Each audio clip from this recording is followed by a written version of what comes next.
Welcome to the world of Juniper Mountain Coffee, where they believe in the power of direct trade. They work with over 200 multi-generational farmers, cutting out the middleman to bring you the freshest coffee at an affordable price. Their 15 years of experience in roasting coffee, the best coffee on the planet, has resulted in a Q-grade score of 87. This makes them a leader in high-end specialty coffee. Now, to put that in perspective, your green brand, the Hillary coffees of the world, is about a 60. This is way above that. They also prioritize sustainable coffee farming practices, focusing on conservation to ensure the future of fine coffee drinking. Juniper Mountain is a family-owned business just like mine, steeped in Western hunting tradition and fair chase ethics, so you can feel good about every single sip.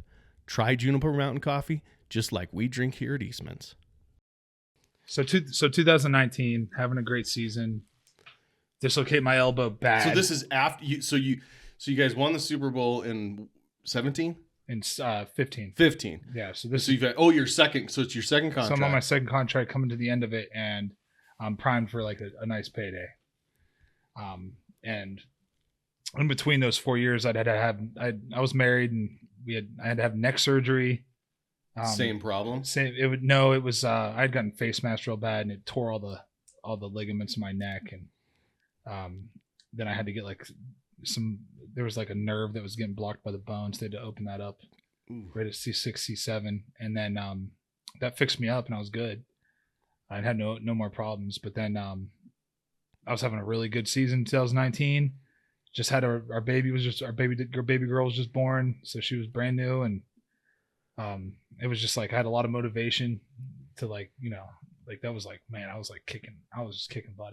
Like I said, I was having my best season statistically of my career, and playing the Chargers, dislocate my elbow, my own teammate, just like runs right into me as I'm getting off the ground, and my elbow, I was like all my weight was on my left hand, and I was getting off the ground, and he hit it, and it went and it tore the tricep, and it was just like, it was really miserable. And it I promise this long story is leading into like where I recovered my love of hunting again, you know? But so I dislocated the elbow, and like they were like, well, we could do surgery, this and that, and I was like, no, I need to try to get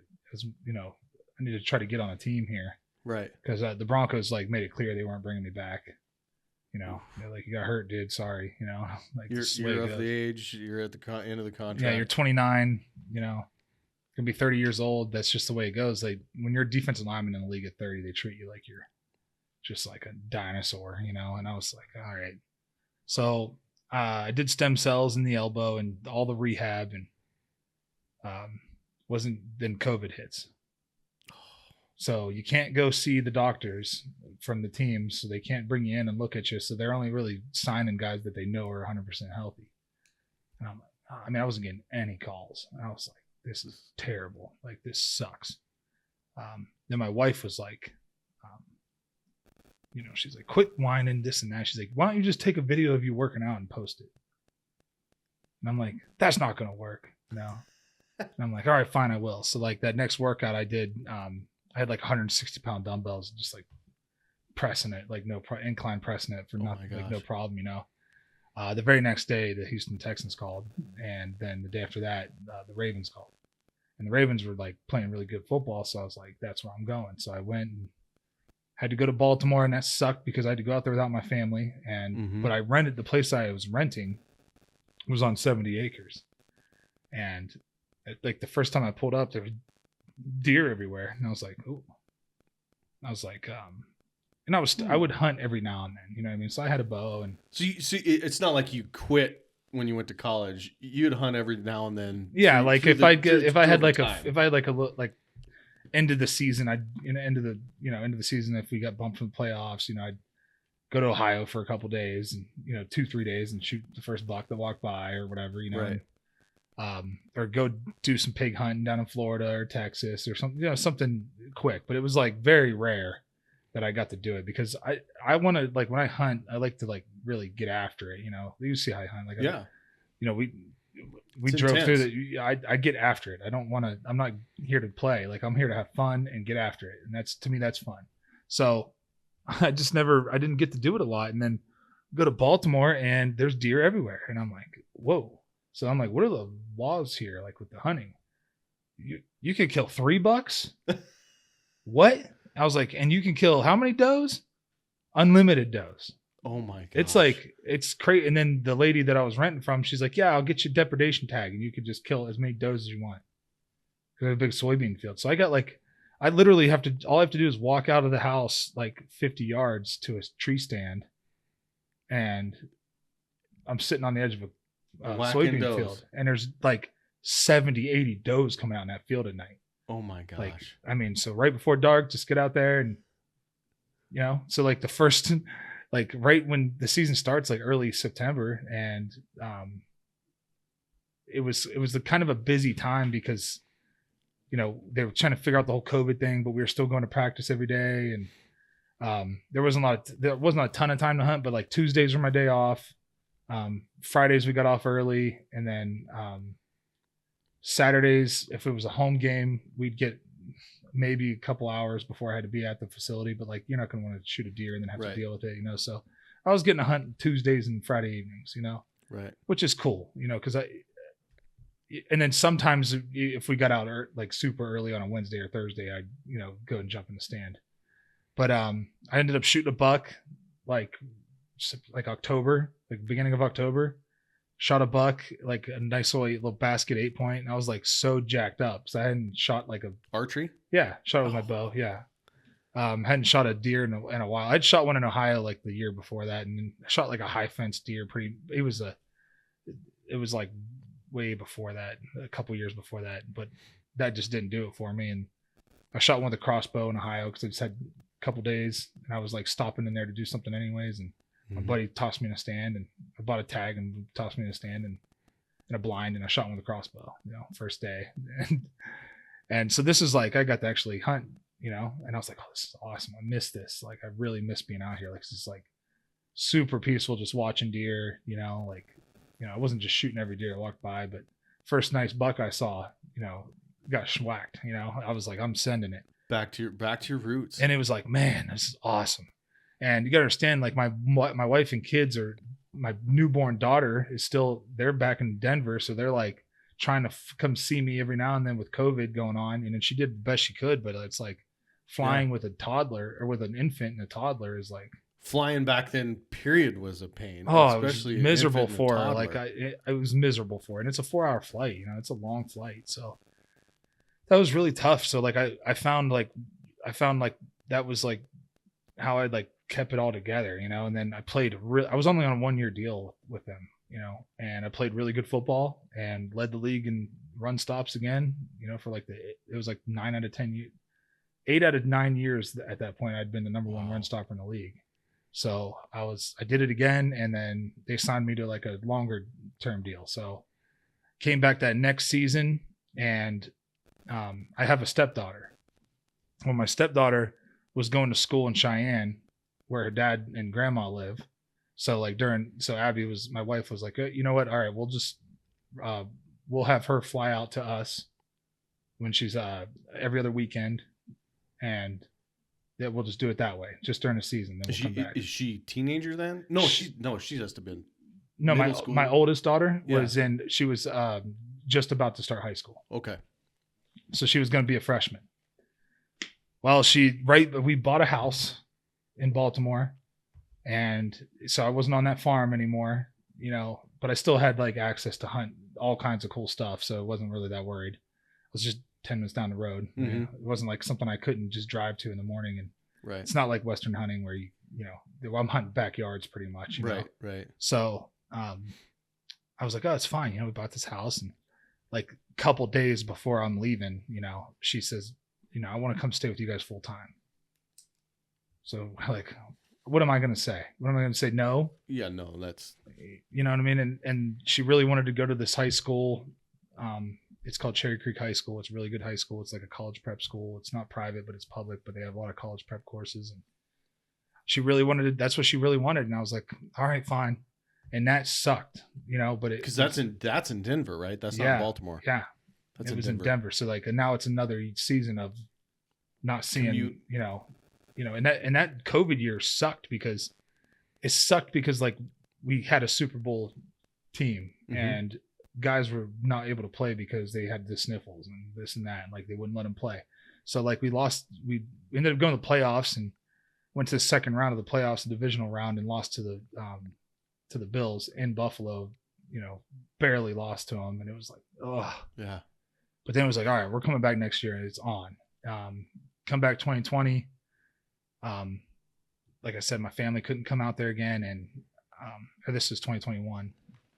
So come out 2021 and I'm having honestly probably the best training camp I've ever had. Really? Like I was dominating. Like I felt really good. I was moving good, playing good.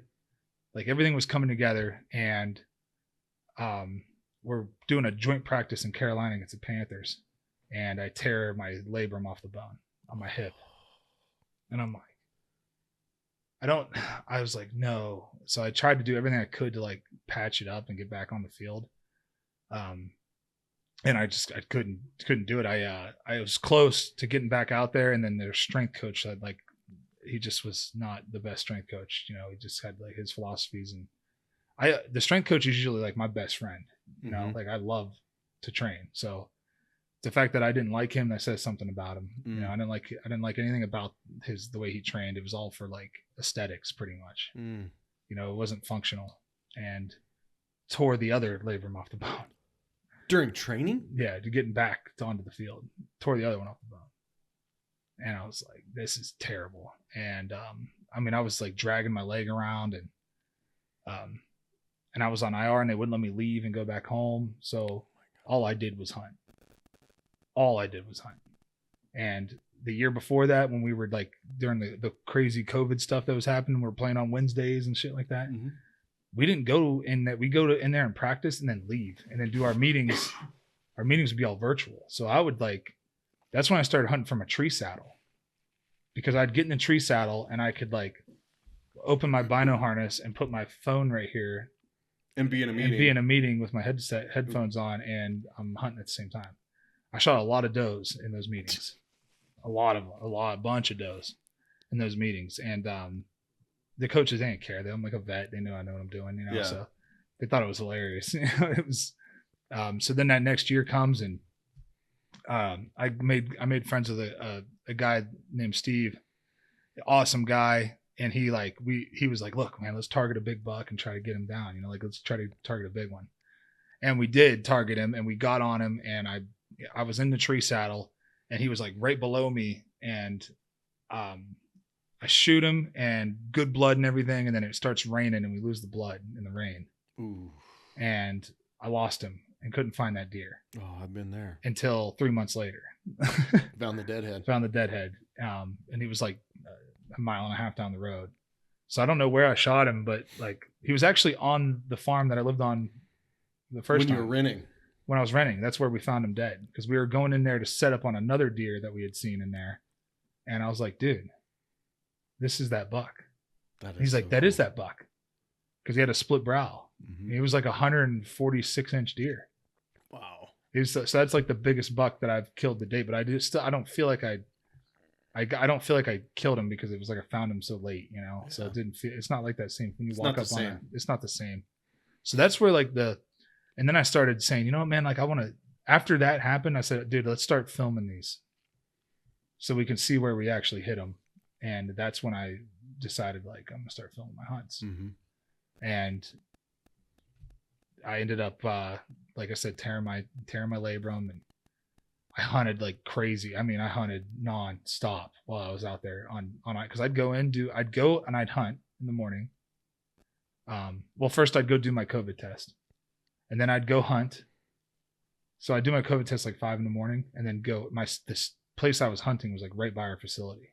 So I'd slip over there, jump in the stand, get back for, I had to be at treatment at like 7:30, 8 o'clock. So I'd hunt for like an hour and a half, like right at first light and a little past first light. And then I'd go to treatment, do my rehab, and then leave and go straight back to hunting, And So you didn't have any trouble in the stand or in your saddle with the torn labrums? No, it actually made it better. Really? Yeah, because sitting was awful, but like leaning up against something is no problem. Sitting, I couldn't just sit. And it was sit. probably a rest. And it felt good, yeah. And then like also, I couldn't put my sticks up by myself. That was the only thing. Oh. Because I couldn't get my leg up there, so I had to like have somebody help me with the sticks, and get them set up for me and set my platform. But I could climb up as long as it wasn't like a huge, As long as you had enough sticks and Yeah. they weren't huge steps. Yeah. So I could climb up no problem, and it was, we just had a ton of fun. I had it sucked because I wasn't playing, but like, I still fell into like a pretty deep depression in that time. And if I wouldn't have had the hunting, who knows, what kind of darkness I would have fell into. Yeah. Because it saved me so many times from like myself, from like falling in my own pit of misery. Like I'm feeling really, really shitty, but like having something to look forward to that next day, or, having, being out in the woods and it being kind of quiet, and, just like watching deer and fox everywhere, and there's fox everywhere there, Mm-hmm. and, chasing a buck and having like a goal. And then finally they let me go home for Christmas. And when I went and seen a specialist, and he was like, you need to stop playing. He's like, you're going to have double hip replacements. If you don't stop, like, we're going to fix them up so that we can sit in like 15, 20 years, you'll have to have one. But like, if not, in like 4 or 5 years, you're having Oh my gosh. double hip replacements if you don't stop. And he's like, and your low back your discs are degenerating, and your neck looks terrible. I was like, and I was getting shoot me straight, doc. And the other thing was I was getting concussions way too easy. Oh really? Like way too easy, way easier than normal. Like normally it took a lot, and it was like just like the most random hits would give me a concussion. I was like, that's enough. And then not being able to bend over and pick my daughter up, being too tired to play with her when she wants to play with dad. And I was like, that's enough. So I decided to retire, and hit the ground running. I did both of those surgeries and had like 3 months to recover after the second one for my first elk hunt. That's awesome. And well, not even like, it was like a month and a half really is what I had to recover. And I did. It was crazy. I did it like, it was like I was getting ready for a season, because I like I did everything like 3 times a day, getting after it.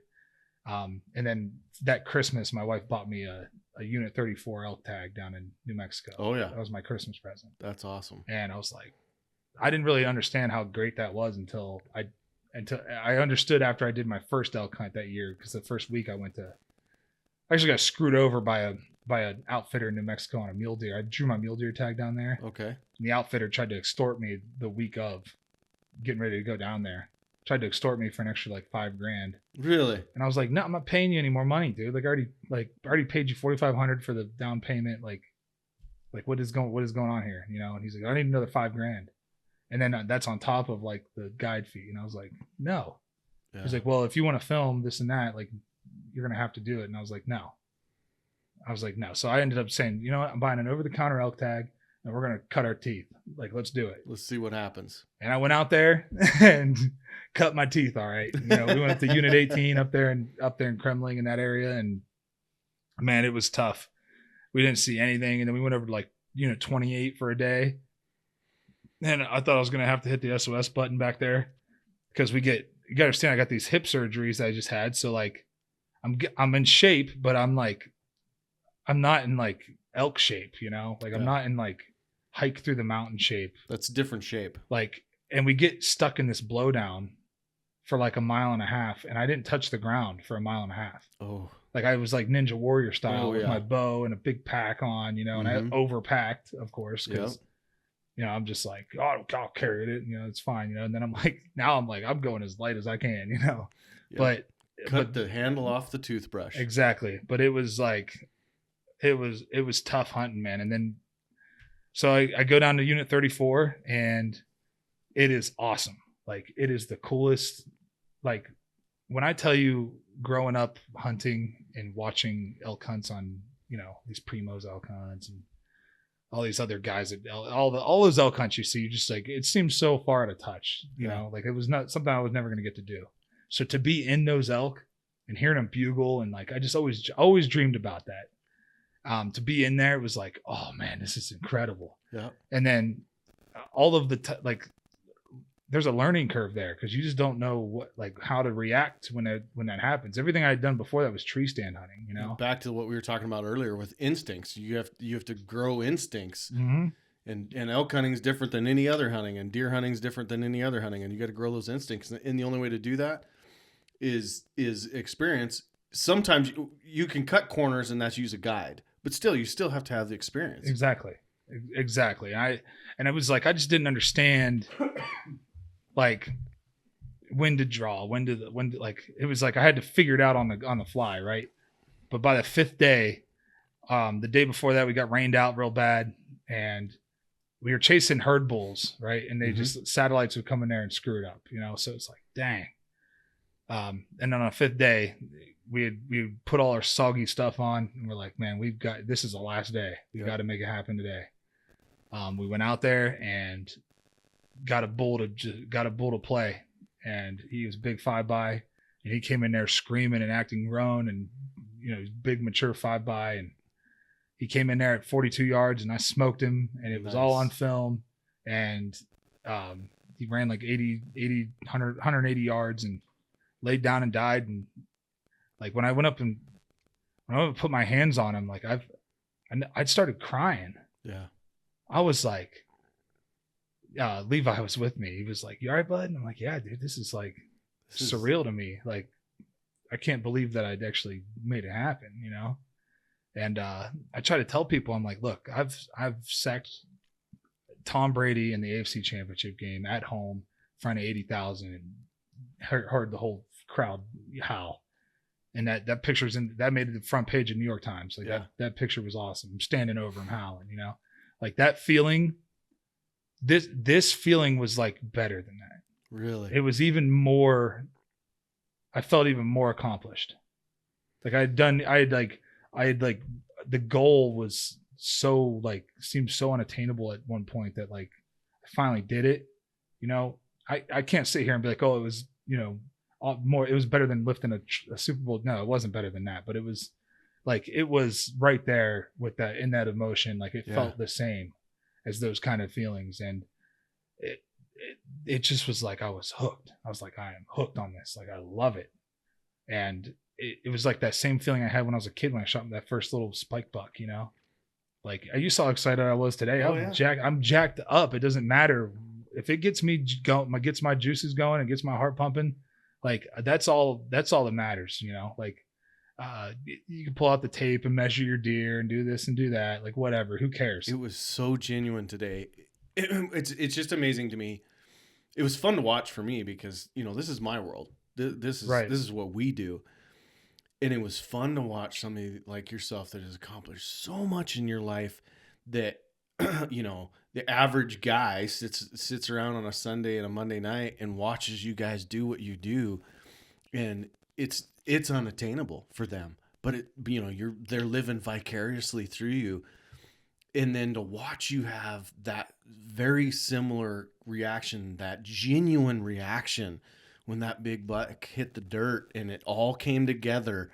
And it wasn't the death part. It was just the accomplishment of matching wits in his living room and it happening and you taking advantage of it and everything just coming together. It was so cool. Yeah. You can't put a price tag on it. You know, it's like, and I always say this too. It's like, you know, the fact that everybody can do this, like everybody can come out, like, especially with whitetail, like there's a lot of whitetail across this country that you can hunt in a lot of states that you can hunt. So if you just are willing to put the time in, you know what I mean? Or put the effort in, you know, you can make it happen. This is an audience participation sport. Exactly. Like it's not one of those things where you're like, man, that'll never happen for me. Right. You know, I'll never get to do that. Like, yeah, most people aren't going to get to go to, like, you know, 99% of the population isn't going to go sack a quarterback in the Super Bowl. You know, 99.09 probably isn't going to, but I know that there's 99.9% can go and hunt a deer. 99% of these people can draw a tag. They can start putting in points and draw a really cool unit, to hunt elk and stuff like that. You can go get it if you just want to go out and hike and with a bow in your hand, go ahead and go over the counter hunting. I got a ton of respect for the guys that only over the counter hunt. That's crazy to me. Yeah. Like that seems awful, but they love it. And I'm like, good for you. They're getting there and they're doing it. Yeah. You're in there and they're doing it and you're keeping the spirit alive. And that's what it's about. And, we talked earlier in the podcast about, the division that happens in this industry. And, I kind of blew up quick in this industry. I killed that big mountain lion and I went that's the other thing. I went full bore into this. Like, I was like, look, man, I want to be in it. Like, I'm not just going to half-ass something. Like, I'm going to hunt regardless. But like, if I see that I can make a difference in this industry, then I'm going to try. Yeah. And I'm not just going to I'm not in it for money, like if you do something you love long enough, money will come, Yep. and it will come, and it's, I picked up some sponsors and stuff like that. And it's like, I'm starting to realize like, who cares about all that? Like what's most important is that we preserve this lifestyle, because there's a group of people that are spending hundreds of millions of dollars on lawyers and nonprofits and this and that and conservation, and they're trying to completely diminish our life. Yes. The livelihoods of like guides, of hunting companies. Like think about how many people. I think Ted Nugent talked about how many billions of dollars a year. It's like $6 billion a year or something. Like that is a ton of money. And that is a ton of money that for one industry. And then the money that each state pulls in off of like just tags alone, and all the conservation that they do with it, and the Pittman Robertson. Yeah. And all the hiking trails, all the fishing spots. A lot of people like to fly fish, but they'll never hunt, and that's cool. But to me, we're all the same. You'll never, you'll meet a couple bad apples here and there that, poach and kill deer and elk and bears and shit like that for the wrong reasons. But for the most part, we love those animals even more so than the people that don't, because we love to be out there with them and we respect them. And it's important that it's a healthy herd, because we want to come back and do it again. So like the fact that they have this group of people that have this misconception of, oh, they're just out there bloodthirsty killing things because they're psychos and they're sick, and they got little dick syndrome and this and that. It's like, dude, there are those guys, right? And those guys usually go to high fences and get their kicks that way, right? That's the way they do it.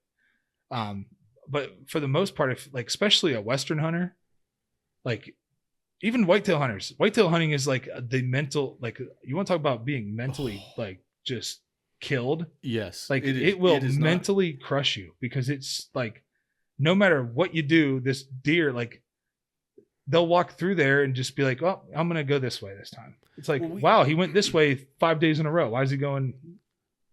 It's, because something wasn't right. I just spent a week in Alberta, Juniper Mountain, which is you're actually part of that. Yeah. Right? Juniper Mountain, you're part of the company. They're one of our sponsors, Juniper Mountain Coffee. Great coffee. They invited us to Alberta, and I've never done this. I've never sat in a stand all day. Yeah. And we did it for 6 days, and we both killed, me and Brandon killed really nice bucks. But it is mentally one of the hardest things I've ever done mentally. Yeah. And you'd think, well, you're just sitting there. It's not that physical. Go sit anywhere for 10 hours. Yeah. I got out of the stand the third day. After the third day, 30 hours of sitting in this, I look at Brandon. I said, I'd rather walk in. We have a place that we hunt mule deer. I said, I'd rather walk into No Tell'em Ridge up above Secret Creek 5 times than do what we just did the last 3 days. Yeah. I mean, it is brutal physically, but ultimately mentally, it's just absolutely insane. And I have way more respect for those guys that are out there doing the whitetail gig, because it is hard, and it is all the offense is done before you get in there. Exactly. And then it's just patience. Beat your head against the wall. Be patient. Yes. And then you might be patient. It still might not happen. Still not happen. Like just before we came here, we were in Pennsylvania at Kid Folk's place. Yeah. Hunting in the Appalachian forest right there. He's got a big spot there. It was awesome property, unbelievable spot that he's got there. And there's a lot of deer there, but it's like steep rolling hills, and the wind switches a lot. So you'll have like a really good wind, and then you won't. Yeah. And we had a lot of bucks come in there and just like get their wind right, and they'd switch, and then they'd bust, and it was like over and over. And we were sitting all day, sun up to sundown. Those are brutal days. For 3 days straight we did it. And then on the 4th day, 4 days straight we did that. And then you can't hunt Sundays in PA.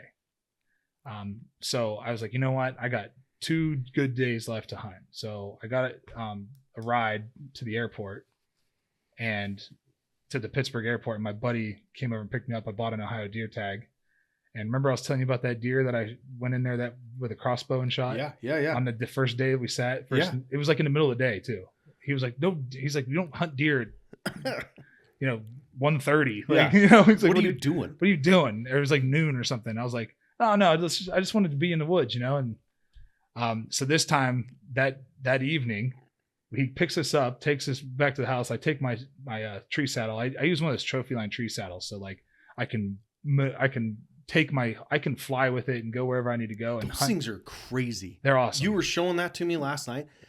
The ability to be able to move your position while in a tree and shoot all the way around it and adjust. So, after sitting in a elevated blind for 6 days in Canada, just the ability to change pressure points. So you can sit down, you can stand up, you can lean against a tree, you can lean against it. Those are game changers to help that mental portion and to help your ability to, if the buck comes in the wrong way, you can still take advantage of it. You can take advantage of it. Cool. Yeah, super, super cool. Because like if I was sitting, and this isn't even a shameless sponsor. They're not even one of my sponsors. No, I'm just saying, but that is just a cool concept. It is, man. And there's a lot of companies that are doing it, but and before I found Trophy Line, I tried a bunch of different ones when I was living in Baltimore. Tried a bunch of different ones, and I just like always found a problem with them. Like there was always something. Yeah. Like some of them will pinch your hips too much, and it was like, that's really uncomfortable. But the one that I found, the Trophy Line one, is like, it's super light. It doesn't slide down. It doesn't pinch my hips. I can sit all day in it. It's easy to set up. The platform's big enough for my feet. Like it's and you're a big guy, but your camera guy, he's not. No, he's actually a below average size guy. Yeah, and that's what he uses. Yeah, and we're in the same tree. Same sticks to get up, same tree, 2 platforms. We're up the tree, set up in 10 minutes. Jeez. And you can sneak into, like, if you want to go hunt like a bedding area, right? It's hard to get in. That you'll screw it up quick, right? But if you can sneak into these areas and set up and not make a bunch of noise. That's crazy. In the middle of the day. That's crazy. And then hunt it, and then catch them coming out of there, or catch a buck. Like if you're hunting rut hunting them is the fun when you want to do that. But you catch a buck cruising that downwind side of a bedding area, and that's exactly what we did. We caught a buck in that same area where I killed that buck a couple years ago. Went down in there and caught a buck. He was probably like 150 yards away, and he couldn't. The leaves were so crunchy he couldn't hear me grunting at him. Oh, geez. And I was like, rah, rah. We're just grunting and grunting. Nothing. I'm like tickling horn, but I'm tickling the horn. He's just walking, sniffing, and our wind was blowing. He had a crosswind, so he was working at crosswind because the does were bedded up above us, up to like our right, and so that's what he was doing. He was cruising that way, and I was kind of concerned because I had gotten busted by a turkey earlier, and I was like, how did they see me? They see everything, but still, I was like, you're up there in an orange shirt. Up there, no. Oh, no, I'm up there in full camo, like. So this is archery season. It's archery, yeah, yeah. It's not like here. It wasn't gun season yet. Yeah. But anyways, so finally I did one big loud snort wheeze at him, and he heard that snort wheeze. And he turned and beelined it towards us. Really? Just beelined it right towards us. And like a little bit before that, there was like a little little like tiny little basket 6-point, and he had kind of came up that way from where he was coming from and used this trail and kind of worked this trail and went right under us, like right under us. Smelled my stick. Oh, really? Smelled the stick. Where you stepped? Yeah, he had smelled it and kind of just like whatever, and kept moving. And I was like, oh, he's going to do the same thing. He's going to stand like 20 yards broadside right there. Well, he comes up and bigger, mature buck. What's he going to do? Get his wind right. Yep. Right before he goes looking at anything, doing anything, he's going to get his wind right. So he like kind of turns and goes up there, and I was like, he's going to bust us. If he gets another 10 yards from here, he's going to bust me. So I went to full draw. I range find him at like 41 yards is where I saw that he was going to stop, and that's kind of far to be shooting a bow at a whitetail because they'll jump the string. Yeah. But especially at an extreme angle. Yeah, and it's an extreme angle, and it was quartering too. So it's like not an ideal shot, right? But I was like kind of desperate, because it's like I had passed a buck in PA that was like not a huge buck, but he was a decent buck for what we were dealing with, and I probably should have sent one at that deer, and he was only like 26 yards quartering away, perfect. But I let him walk because I'd seen bigger ones that morning chasing does, just through the big timber, and it's like it just got lucky and seen them, and they were like 80 yards. I couldn't shoot them, so I wasn't letting this one walk. So I drew back and sent it and hit him like kind of back, but high and back, but it went through him and through out of his butt. So it went through his like upper back and then out of his right butt cheek. So I hit the artery. Yeah. Well, I didn't hit his vitals. I hit his artery. Also, it was on the same side. It didn't go through him. It did go through him, but it was like too high to hit his. It was just like the angle was like, the angle, the way that it was angled, it just didn't. It didn't hit it. I think it one lunged him or something. Like it wasn't enough to like make him go lay down and 20 yards lay down. Right. But he was like spraying blood, like spray paint bottles out the side, and I was like, what is going on? Yeah. And I was like, where'd I hit him? He's like, you hit him a little far back. And I was like, oh no. And that's like the last thing you want to hear. Ooh. I was like, oh no. And he stops and he's standing there at like 61 yards behind a tree. And he's just standing there. And he's not acting like he's going to fall over. So I'd knock another arrow and I draw back. And this is the other great part about the tree settle is Levi was able to swing around the tree and grab my rangefinder and range him for me. So you knew. I knew exact because he had taken some steps, and that's those angles like on a hill. 2 yards could like it could look like he only went like a yard, and he's maybe at the same distance, but he could be 2 yards or 5 yards further than you think. Right. And he was 65 yards. Oh gosh. And I was like, he wasn't like gonna run though. He was just like barely kind of walking. So I sent one more and hit him, and he dropped right there. And I was so jacked up and so excited, and it was like got to put my hands on that deer. And then turns out the meat was all bad because he had been fighting with another buck and his rib got broken. And the rib had like jammed into his into some of the meat, and it was all infected and brown, and so none of the meat was any good. So he wasn't going to live. I did him a favor, absolutely. So it was like, it all worked out, sucked I didn't get the meat, but like it all worked out. And I knew I was coming up here and there was a good chance I was going to get a shot at a nice buck up here. So I was going to have some venison.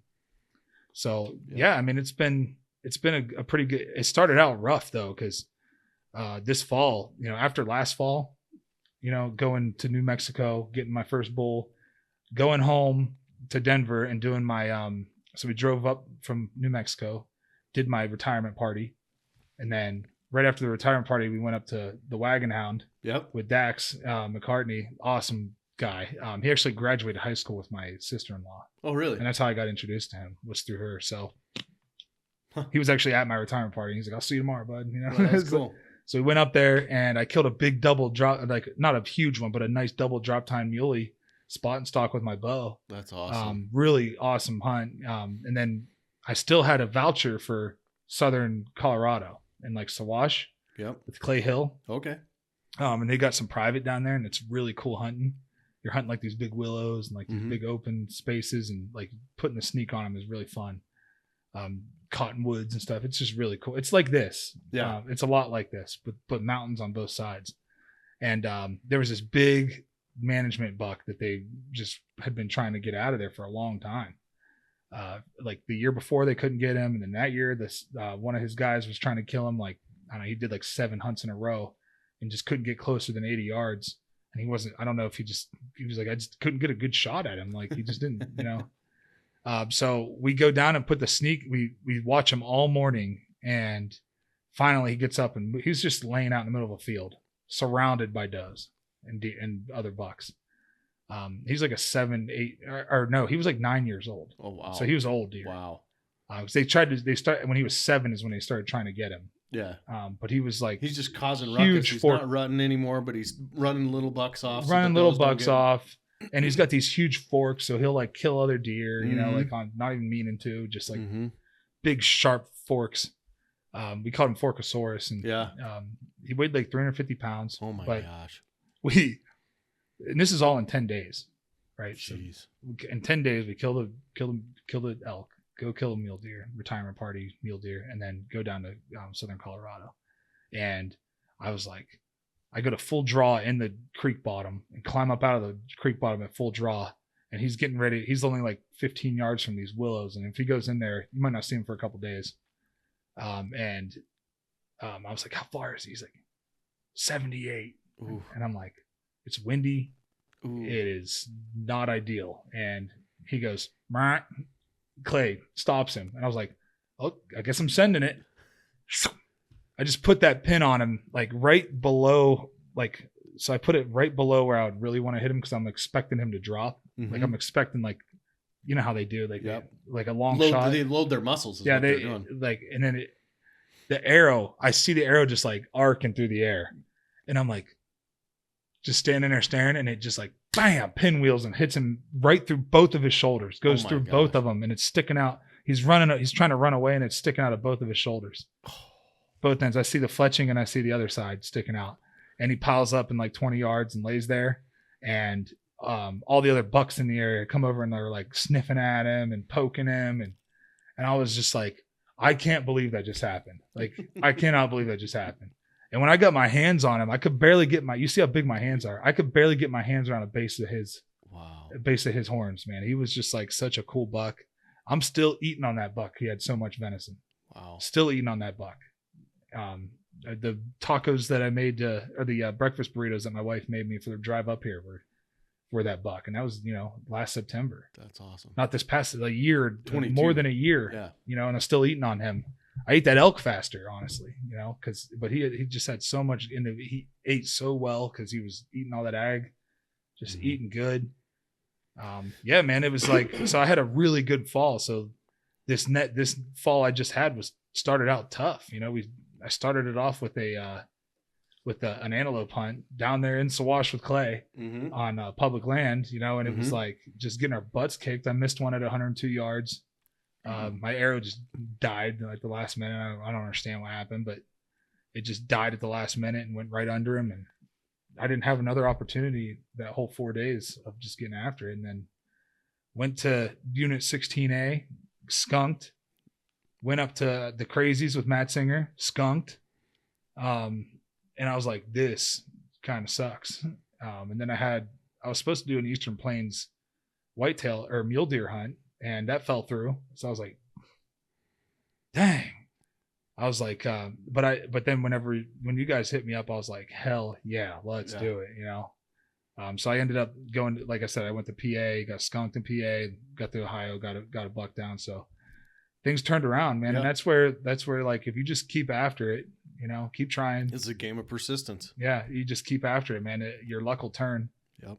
You just have to, I think what happens a lot of times is people are like, man, like I need to change something.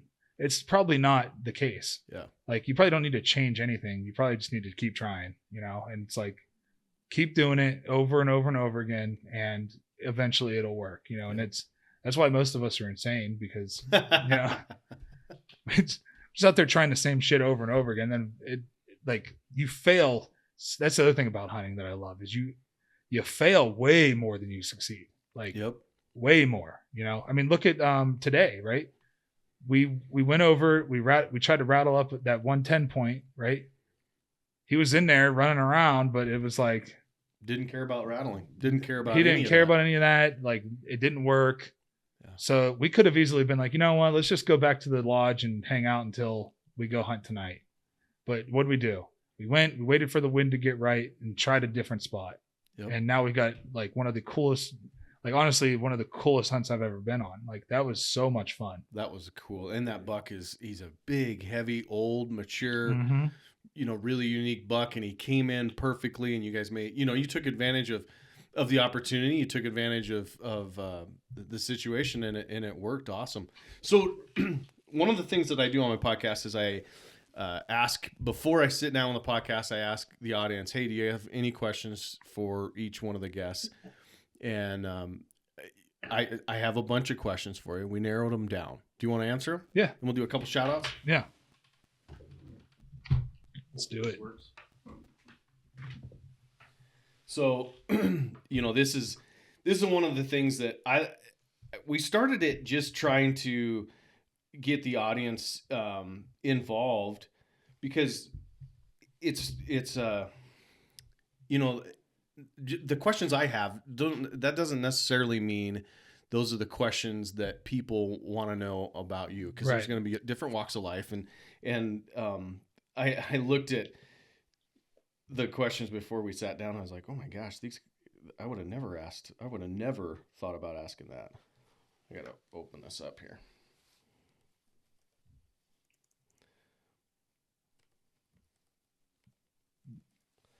So, all right. So I'm going to do, most of these came in off of social media. Yeah. So I'm going to do their call out or their handle, and then we'll ask a question and just see where it goes. The first one is from B. Cole, I think 50. And he asked, how has your football career helped you to become a better hunter? I think in a lot of ways, I think it's the persistence, like we talked about, like just setting, and then like the patience of setting something up for later, right? Like, I'm going to try this now, maybe this will, especially with whitetail. I mean, I'm going to set this stand here for this wind, this stand here for that wind. And I'm going to have all these different little points set up for the wind and for the time of the year. I think that those kind of things have really helped. And then when it comes to just like backcountry hunting, I know how to embrace the suck. Just from training camps and, being like dog tired, just like, okay, if I just got to go a little bit further to work out, to pay off. And sometimes it doesn't pay off, but you just keep doing it anyways. And that's like, I think those are some of the biggest things that football has helped me transition into this. Is the just embracing the suck, man. Like, sometimes it's going to suck, and you just grind through it and come out better for it. Yeah. Embracing the suck. That's awesome. All right. This came from a Dash Washington. It said, we already answered this one, actually. It said, how did it feel to sack Tom Brady? Man, it was, like I said, I never really cared about who the quarterback was. It was more about the moment. Like, what was the situation, right? What was the down and distance? What was the score of the game? Like, did that help? Like, yeah, you could sack Tom Brady. Tom Brady could be beating you by 20 points and you get a sack on him, and it didn't really mean anything. Yeah. But to sack him in a game where they're driving and you stop their momentum with a big sack, which he was known for, which he would do, because we hit him 27 times in an AFC Championship game, and he still almost came back and beat us. So yeah, that was, Tom, I got to sack Tom a lot in those in the 8 years I played against him. So it was, there was no quarterback that felt better to sack than Tom Brady, because he is one of the best to ever do it, the best quarterback to ever play the game. And knowing what kind of competitor he was and the respect that he would show you afterwards. Yeah, man, it's a surreal feeling, when you're doing that. But in the moment, you're like, I don't give a fuck who this guy is, You're like, you don't think about that, you don't think about it. It's not until like afterwards you're like, damn, that was Tom Brady. It was like my rookie year sacking him. And I got him my rookie year, and I was like, it was after the game, I was like, damn, that's a Tom Brady sack. Or like, Ben Roethlisberger and like Phillip Rivers and like all these, Michael Vick. I got Michael Vick once. I was like, holy shit, like this is so cool. It was cool. really cool. But in the moment, you're just like, it's just another play. It's more, you're more celebrating the moment than the guy, Right. So it's a surreal feeling. This is Ice Titus 06. Favorite animal to hunt so far, and what is your dream hunt? Okay, so my favorite, if I could only hunt one animal for the rest of my life, it would probably be whitetail. Because and now listen, I love elk hunting. Like I love it, like really love it, but it's not real. And I love bow hunting them, right? That's not realistic for me to be doing that when I'm like 75, 80 years old, right? So if I could pick, if it was like, over the next 10 years, if you only hunt one animal, what would that be? It'd be probably elk. In September, bugling bulls, awesome. And then my second, and then it would be whitetail and then mule deer. Okay. And turkey's in there too. So those are my 4 favorite hunts. But if I had to pick one forever, it'd be whitetail, because there's an abundance of them and you can hunt them all year long, and you can hunt them in different states, and you don't have to really draw tags unless it's like Iowa or Kansas. And, I get just as fired up, shooting 110-inch whitetail as I do, if I see a 130-inch or 140-inch deer. I get just as jacked up. So I think that whitetail would probably be the one. And then my dream hunt is a bighorn, Rocky Mountain bighorn. Yeah. That's like my dream. I don't care about like the sheep slam, any of that, like Doll and Stone and Desert. Like I want to hunt a Rocky Mountain bighorn with my bow while I still can, so it's like, who knows if that'll ever happen, but that's the dream hunt, is the Rocky Mountain bighorn. And then moose was always on that list, but now that I'm going on a moose hunt, it's attainable. I think that like sometimes your dreams have to be a little bit bigger than, I dream super big, and then if it happens, then it happens, but then you change it. Yeah. But it was like, I always dreamed about, getting a chance to hunt moose. And now that I know that that's happening, now I'm like, so, and that's a blessing and a curse in its own, of moving on to your next goal, before that first goal is even done, but I think that, Snyder and I are going to go up to, I know Snyder and I are going up next September to the Yukon to hunt moose and grizzly with our bow. That's awesome. Backcountry Bubba Yaga, who do you look up to in the hunting community, and why? Man, I can't single out one person, because I'm spoiled. I've been spoiled, because of the football, and who I am.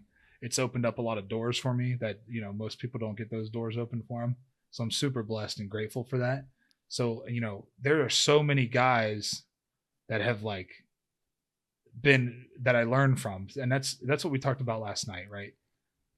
I'm going to surround myself with like the best in the industry, the guys that are the guys that do it the best. Right. So like, I get to hang out with Cam Haynes, right? I get to hang out with Brian Barney. I get to hang out with Steve Ranella. I get to hang out with, Dan Stanton. I get to hang out with you. I get to hang out with, the name Snyder. Snyder. I get to hang out with Snyder and learn from Snyder. Like Snyder, I learned so much from Snyder all the time. Like he just stupid things that you would never think of, and I'm like, oh, that's a good idea. Never would have thought of that. So, I go into like every hunt that I haven't done before. Like I don't know shit. Like even with whitetail, like I learn a lot from being around, I get to be around guys like Levi Morgan. You know what I mean? I get to be around some of the best in the industry that have ever done it. And, Ted Nugent, like I get to hear what they do and how they do it. And I can't single out just one person that's like the guy I look up to. There's a lot of different people in this industry that I look up to. Even like, you've got to meet Levi Mayfield, my camera guy. He is a turkey and whitetail killing animal. Like he understands those animals better than some of the like. So he is one of the best hunters I've ever been around. I learn a lot from just being around him, and like like, why would we do that? And he'll like explain it to me like, oh, that makes sense. Yeah. You know, and it's, I learn a lot from just him, you know? So everybody that I hunt with, I usually pick something up from him.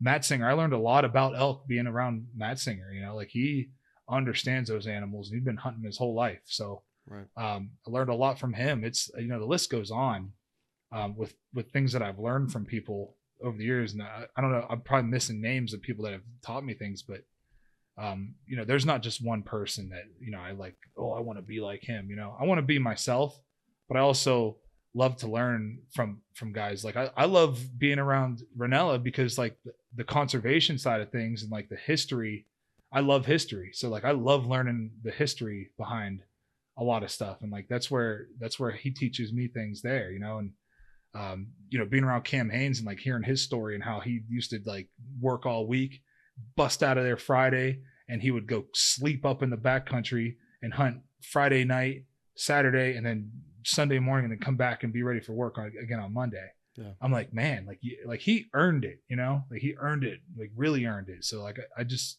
learning from those guys has been just incredible. So there's not one guy, like I said, that I just look up to, but there's a lot of guys in this industry that are doing things the right way, and you can learn a lot from them if you just pay attention. So I'm going to do a shout out to Zeke Outdoors. He apparently is a Denver Broncos nation for life. So shout out Zeke. And then the last question I have, for Kyle Cobb, what was your toughest obstacle when you first began bow hunting? Oh, the toughest obstacle. The toughest obstacle as a bow hunter is my size. Oh yeah. So my greatest advantage in football is my biggest disadvantage in bow hunting.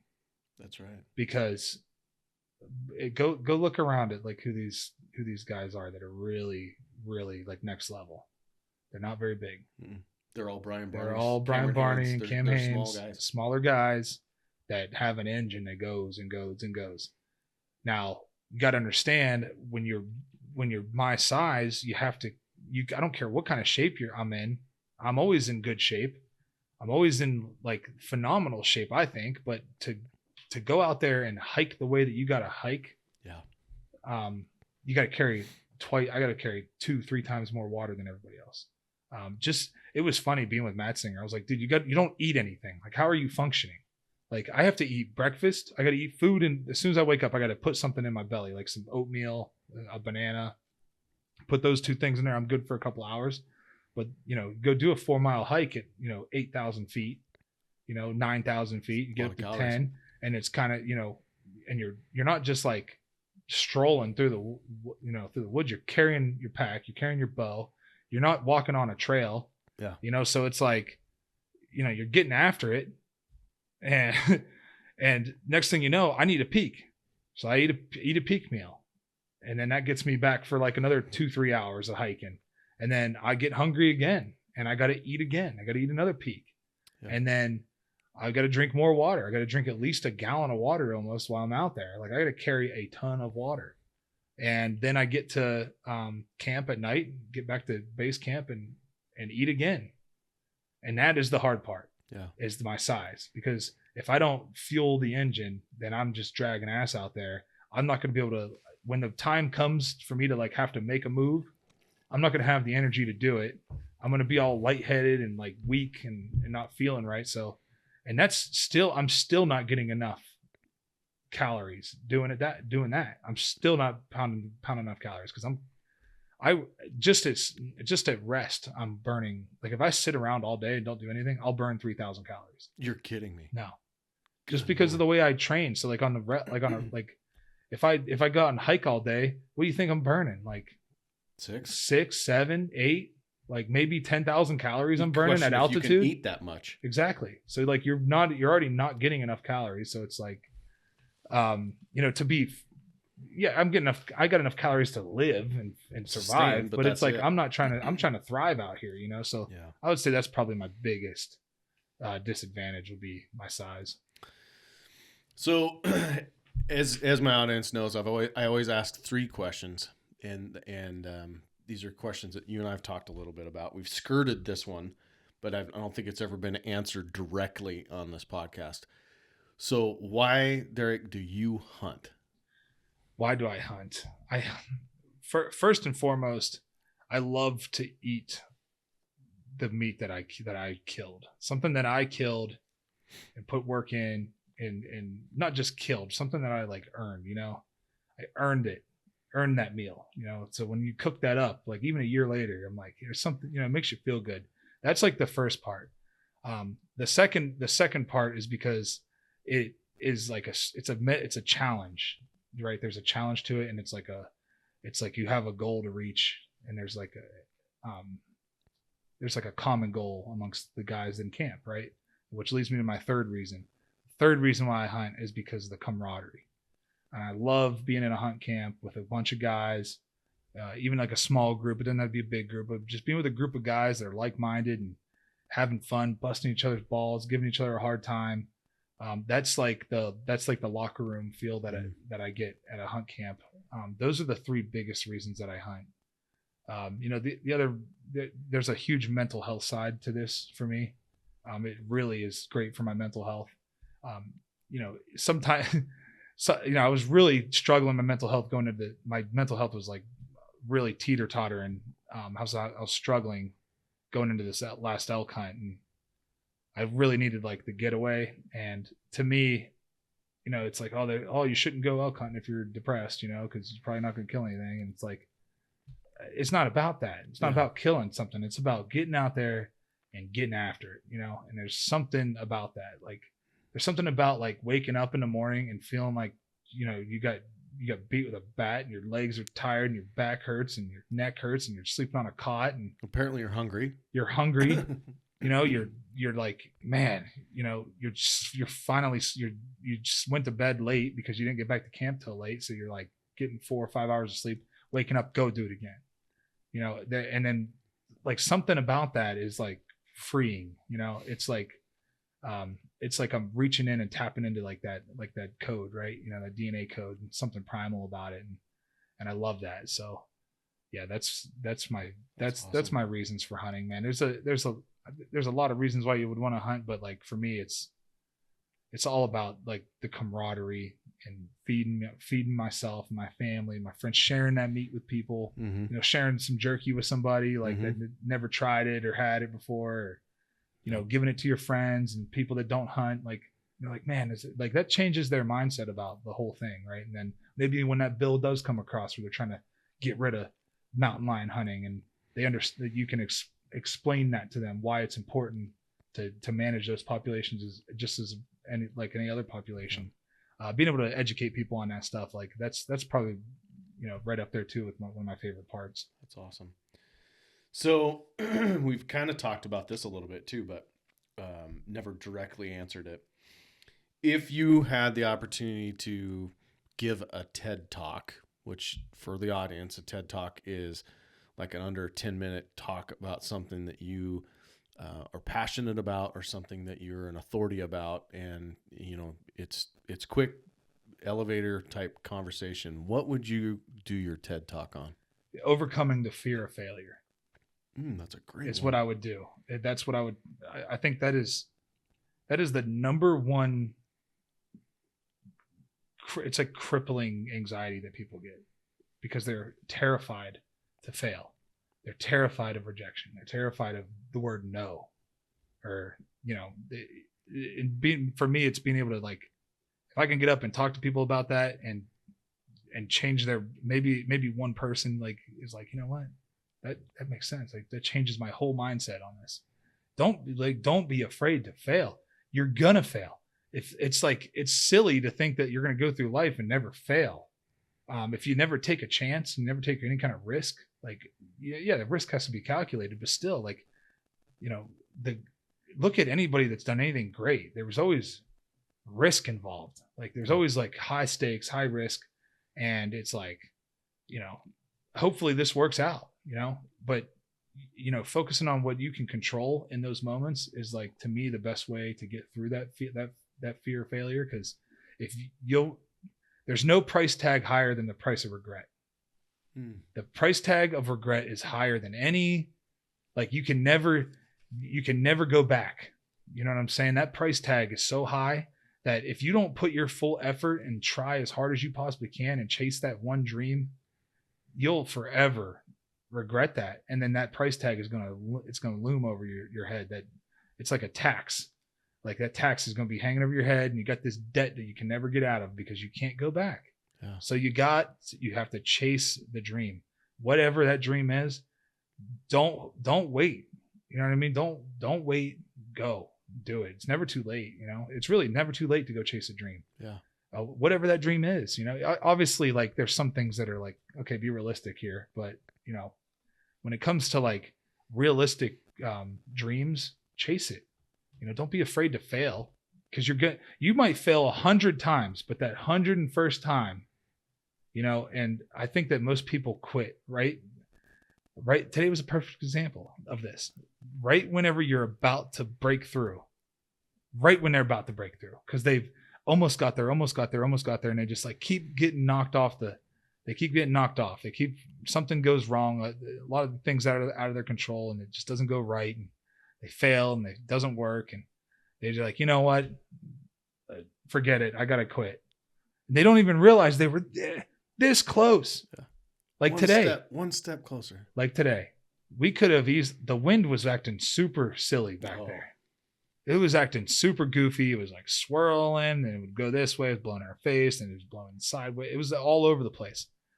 When we got back, we walked all the way back there. We could have been like, you know what? Let's just back out of here. But instead, we were like, you know what? Let's see what happens. You know what? We tried it, and it worked. Yep. You know, because we weren't afraid to fail. You know, and that's just like a minimal, you know, small thing. But doing that, taking that mindset onto anything, I don't care what your goal is and what your profession is, what your dream job is, or what your, you know, here's an example, right? How many people do you know, like that you grew up with or that you're friends with now, that absolutely hate their job? Yeah, fair amount. They hate it. They absolutely hate it. They wake up and they're miserable to go to work, and they're living for the weekend, and they do nothing else. They do. That's the thing they do the most of, is their job. Yeah. And they absolutely hate it. They hate it. They hate their job. They hate their life because they're not happy at home. So like everything falls apart. So it's like, make a change. You know, you cannot be afraid to fail, man. Like to me, I always operate better under pressure. Right. So I want there to be like I could lose something here. Right. Like there's something that could be lost in this moment if I don't succeed. Right. It's like, it's like people are just so afraid to lose something that they hate. Yeah. Right. They're so afraid of losing something they hate that they won't chase that, and they won't chase something that they know they love to do. On the off chance they get something that they absolutely adore it. Like they absolutely could have a way different life and a whole different lifestyle, but they get comfortable and they got bills to pay and this and that. And I get it, but it's like, you can take that risk and calculate that risk, right? You don't have to like quit your job today and go, you know what? I want to film hunts. I'm quitting my job. Yeah, that might be dumb. That's dumb, right? But you can calculate and work your way through that, right? And then eventually you can make the full commitment. You'd be like, you know what? I've built it this far. I can maybe do this. Yes. Right. I can maybe I can do this. And if I don't, at least I know I tried. Right. Cause like I said, that price of regret is too high, and you're going to be laying there one day and you're not going to be able to go do it. And you're going to be like, man, I really wish I could go do that.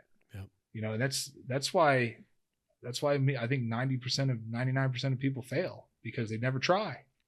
They try and half-ass it, and then they're like, see, I told you. Right. You know, and it's like, you know, and here's the other thing. I'm always looking for everybody else's approval, right? Lou Holtz told me one time, he said, let me tell you something. He said, 90% of people want to see you fail. The other 10% don't give a shit. Yeah. Yeah. You know? That's right. And he's like, you're so right. You know what I mean? Because we live in a world where social media and YouTube and everything's based on impressions and how many likes you got and how many comments you got on it and how many shares did you get and this and that. And you get caught up. If you let, you got to use it. Don't let it use you, because all of those people, most of the people that are watching your shit, most of them, 90% of them want to see you fail. They want to see it. Right. They're watching you, and I call them like frenemies, right? They're watching you and they like you. But if you failed, they'd be like, oh, told you you would fail. Told you it wouldn't work. Haha. Like, how'd that work out? Like, didn't work out for him, you know? And it's like, but most of these people are sitting around wishing they could be even trying to do what you're doing. Yeah. You know, so it's like, don't get caught up in what everybody else thinks. Don't worry about what like there's, you know, the old saying, there's more than one way to skin a cat, right? Like, just because somebody did it this way doesn't mean you have to copy it, right? But on the other hand, there is like, if the model works, don't fix it if it ain't broke. Don't fix it. Just do it like that. Like, that's pretty simple. Like, especially in our industry, there's a lot of guys that are doing it and it works. So why am I going to try to change the wheel, right? And it's because, I want to be original and this and that. It's like, no, well, you can still be yourself. Just take that model and use that model and be yourself. Yeah. If people don't like you, then they just don't like you. Like, sorry. Yeah. You know, because at the end of the day, most people suck. So who cares? That's right. If they like you or not, you know what I mean? You keep putting out good stuff and doing cool stuff, people will watch it.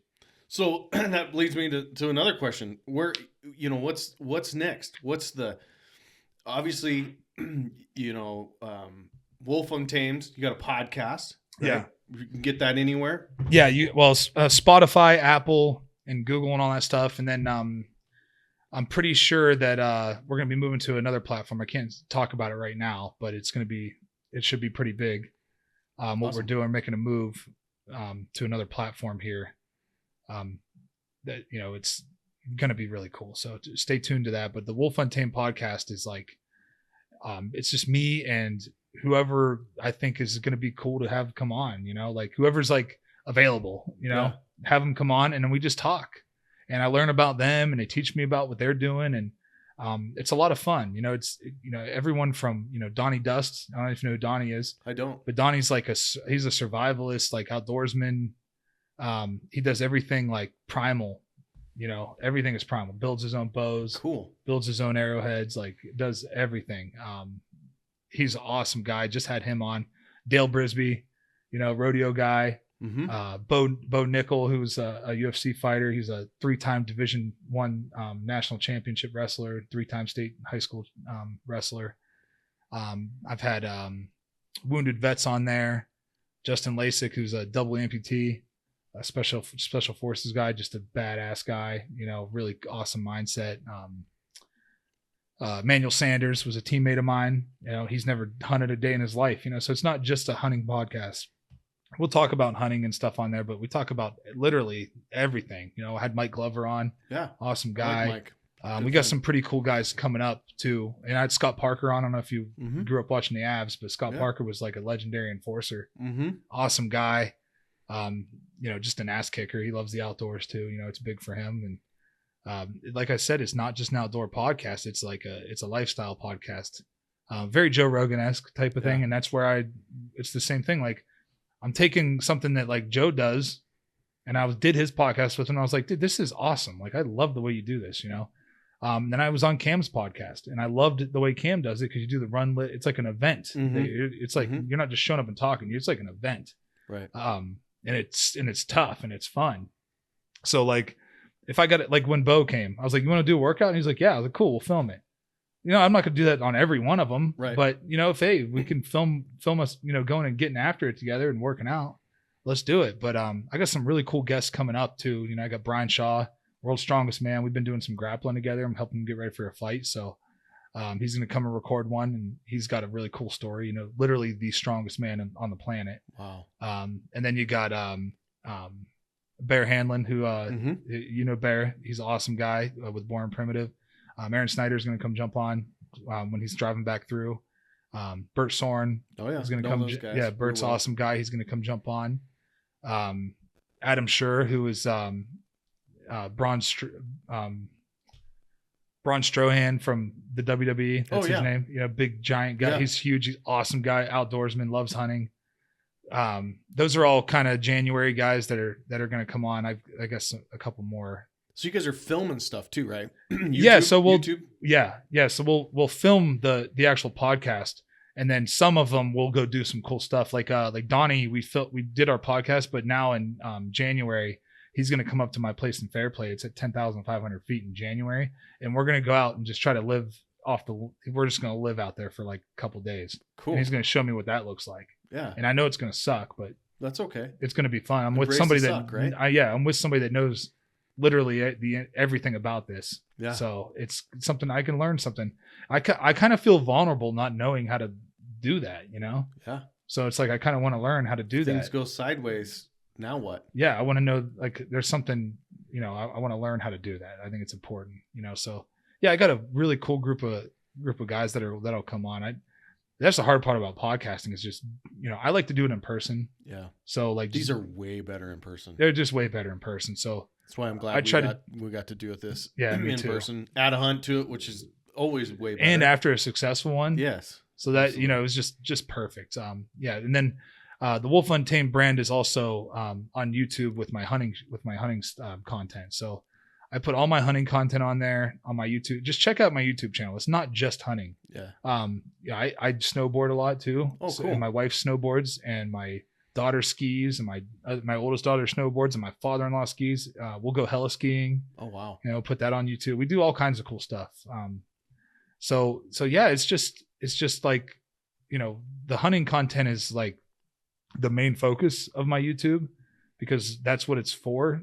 But I put just about everything that I'm doing on there. I put all the podcasts on there, like I said, and put a lot of the stuff that I do on my workouts on there. And, I usually run it all through my Instagram, which is tough because they're trying to like, we got banned this week. Yeah. So did I. Yeah. It's like communists. It's what I talked about earlier. It's the group of people that are trying to attack our way of life. Yes. 100%. And the reason that they're doing that, I think, I'll put my tinfoil hat on for a minute, is because if you take away the hunters, you've taken away the warriors. Mm-hmm. So if you like, they're thinking like long term, right? Like, yeah, we might think like, oh, they can't take away the warriors, but if there's no hunt, if we don't hunt and gather for our own food, right, like at all, and that whole tradition is gone, then you have a whole like generation of warriors that is not going to be there. Well, and the skill set, yeah, you can train that skill set, you can learn it, but no one's better at it than when you learn from a small age, a young age, on that killing instinct, all of the things that we've talked about on this podcast. It's super important. It's super important. So they're making it hard. It's hard enough, especially Western hunting. Yes. It's hard enough. Yes. In a good unit, it's hard enough. Yeah. Now they're making it like even hard, like point creep and what they're going to do is they're trying to make it so it's like a rich man sport. Yes. And you can't hunt on public land because of whatever. And so you're going to have to hunt on private land, and it's going to be pay to play, and it's going to be a rich man sport. 100%. And that's the King's Forest. It's right back to the King's Forest. It's the King's Forest. Exactly. Yeah. So last thing that I ask on my podcast, because these are, one of the things that I think in order to leave a legacy, which everyone wants to leave a legacy, right? Because that's where history is built. Right. What are you going to be thinking about on your deathbed? What are the things that are important to you? And when you're going to strive from now until then to make sure that happen. What kind of children did I raise? Mm-hmm.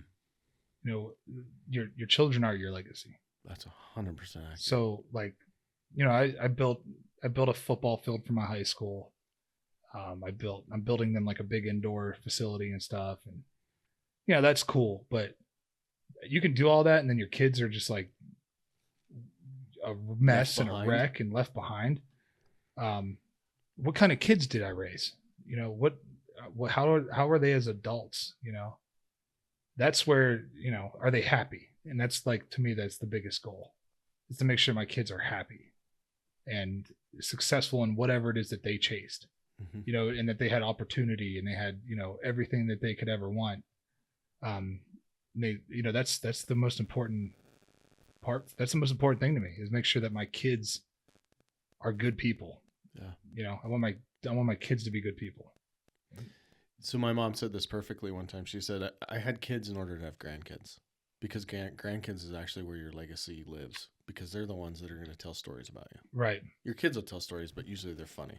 Your grandkids are the ones that tell enduring. Yeah, because you're like a legend to them, Yes. you know.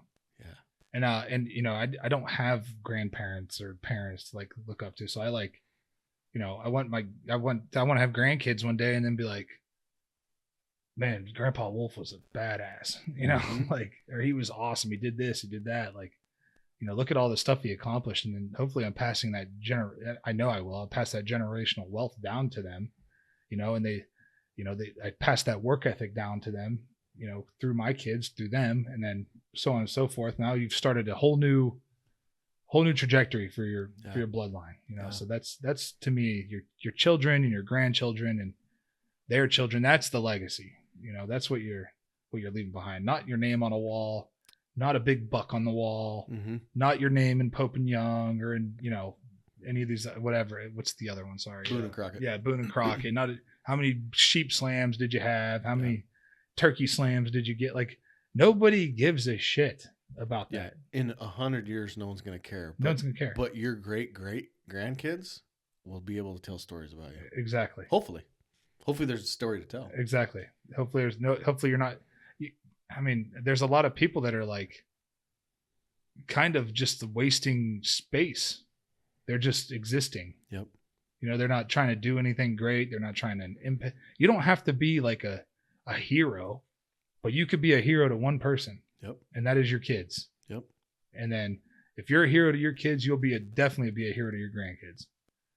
But if you're just like a turd that wants to, you know, you're sitting around on your phone all day when your kids are trying to get your attention, you're, you know, come home, drink a beer and, you know, watch TV and, you know, you're not involved like that. I think that's the biggest thing. And, you know, a big part of this like keeping this alive is passing that down to our kids, you know, girls and boys, you know, and that's the great part about this sport as well, is that there's so many females that are doing it. Right. And it's showing that like, you can do this too. Yeah. And you can make a living doing this and you can have fun doing this. Well, you and I both have girls, and there isn't in my family, there isn't a boy. My sister has a boy, but as far as the Eastman name is done. So we have girls, and it is important to me that these girls learn this stuff. My girls learn this stuff and continue this on as if nothing's changed. Right. Because the world is changing, and they're going to get opportunities that the generations before them didn't get. Right. It's like you know how we were talking with JD about these big ranches out here. You know, the parents pass away or the grandparents pass away. Now you got like 5 siblings, and they are all infighting to sell it and get rid of it. Yeah, 1 wants to keep it, 4 want to sell it. Yeah, or whatever. And it's like, man, that land is your legacy. You know, that was like the legacy that they left for you. There was a lot of blood, sweat, and tears into that stuff. Lots, you know, decades of it. Yeah, I mean, just it's just sad to see it. You know, so that's the other thing, man. Like the Eastman name, like that's gonna live on. That's gonna always live on. You know, as long as you have someone to carry it. You know, right. and it's like the hard work has already been put in. All you have to do is maintain. Yep. You know, and if you can get your kids to maintain that, you know, that's and not just sell it, you know, to some liberal company that uses it for the sheep's, you know, a wolf in sheep's clothing. Yeah. Which is honestly, we talk about that a lot in our industry. Is happening. It really is. It really is. Yeah. You know, it's happening all over. Unfortunate. So. But I mean, what are you gonna? It's like it's tough because we won't come together. Yeah.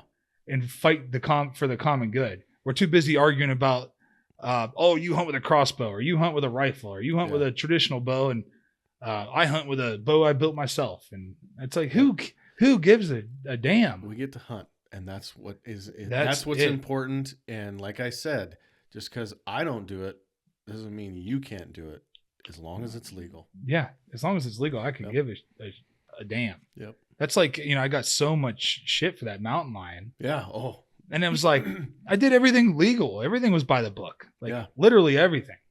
So like, it wasn't even a paid hunt. Like I didn't. And the people that were telling the Game and Fish to get rid of the lion were the first ones to step on the bandwagon that you did it. Well, that's not where we went. What did you mean then? Exactly. Right. And and the problem is that like, they're like, they'll complain about a lion. This specific, I don't know if this specific lion was being like the actual nuisance and killing dogs, but pretty good chance that he was there. You followed him right through the neighborhood. Usually if they're killing deer and stuff, they don't need to kill dogs. Yeah. But it's like, if he's the one running the roost over there, there's younger ones in there that are going to be like a problem because he needs to go. Right. And you can't relocate them. No. You relocate them, they cause it's like breaking up with a girl just to get with this other girl. You're just trading in one problem for another. Yep. Like it doesn't make any sense to do that. Yep. So we're taking a lion that is like, a big mature Tom. He's killing deer. He's killing those things. Kill what is it, a deer or an elk a week? Yep. One a week. So and there's sheep up there. Like there are, and and it's not like we're hurting for lions. No. All right. It's not like I could understand if it was like they were endangered and there're not a lot of them. They're not really damaging anything. It was lawful because there's a quota. The science behind it that the game and fish departments are using is how they manage it. When we start trying to manage wildlife via the ballot and there is no science behind it, you're just giving it to the wind, and nothing will survive that. It's like reintroducing wolves. Yeah. For what? They're not even reintroducing them. In Colorado, they introduced them. They weren't there. No, they weren't even there. Why? You know why? Because they don't want us to be able to hunt deer. You'd rather a bunch of wolves go out there and just kill them alive, indiscriminately kill. Yeah, eat them alive. We so many times. How many? Just all I gotta do is YouTube this. There are so many unbelievably horrific videos of animals getting eaten alive by predators. Yeah, look at sitting there. Nature is brutal. Oh, it is. It is a brutal bitch. It is brutal. Yes. These things. I mean, they starve. They freeze. I mean, it's just the list goes on and on of the. It's like that movie. What is it? 1,000 Ways to Die. Yeah. There's. I mean, these things. These wild animals. They like. It's just constant pressure. From things, right? So if you have concerns about like a herd of elk or this and that, how much money that the state could pull in by just giving out more, just sell some tags. Yep. Like a couple $100 for each of those tags, you'd get, a couple $100,000. Yeah. From just like, instead you're going to reintroduce the wolf. Yeah, well, I'll give you an example. Wyoming, one year and I don't remember, 3 years ago or something, they killed 60 grizzly bears. If they would have just set the hunting out and allowed hunting to happen, those 60 grizzly bears would have generated like $3 million in revenue to help manage the rest of the bears. And that's not even counting with the guides and stuff. Yeah, that's just tags. That's a $5,000 tag. Yeah. It's absolute insanity. It's crazy. It's wild. It blows my mind. It's a useless resource that is underutilized, and it's not even utilized. It's actually mean, is what it is. It is. I think it is. It's cruel. Yeah, I think it's cruel because you're literally taking a bunch of wild animals that already have predators out there after them. They already have mountain lions. They already have bears. They already have bobcats and. But if you manage everything, coyotes. But if you, and then you're going to reintroduce the ultimate killing machine, which is a pack of wolves. Yep. Like they are the apex. There is nothing more capable and able to kill in the wild than a pack of wolves. Yeah. I mean, if you ever watch them hunt, it's unbelievable. It's unreal how smart they are. Oh, you talk about, they'll set these things up for later. Like, did you know you can't trap a wolf? You can't bait a wolf. You can bait them once and the pack will never, ever fall for it again. Never. Nope. They're not. The only way they trap those things is wolves will travel on a trail, the same trail all the time. And so they hide the traps in the snow on that trail. That's the only way they can do it. They can't bait them. I bet that still is hard. Oh, yeah. I bet they still like, something ain't right here. I'm going to step this way. You know? 100%. It's crazy. Well, I appreciate you coming on, man. Yeah, my pleasure, man. Much. Thanks for coming up hunting whitetail. It's been a blast. I've learned a lot, and we've had a lot of good laughs. Yeah. Hopefully your next hunt, which is an elk hunt. Yeah. I'm heading down to Cameron. I think it's Cameron. Yeah, Cameron, Montana. Yep. Yeah, to try to fill that, because I drew that combo tag. Right. That's why I was able to come up here. But yep. I'm gonna go down there with some friends, and we're gonna drive down in the morning and try to make something happen. Yeah, that'll be fun. Hopefully you can get an elk dead this year. It'd be cool. Yeah. I need some elk meat. I'm out. So yeah, fresh out. Well, thanks again.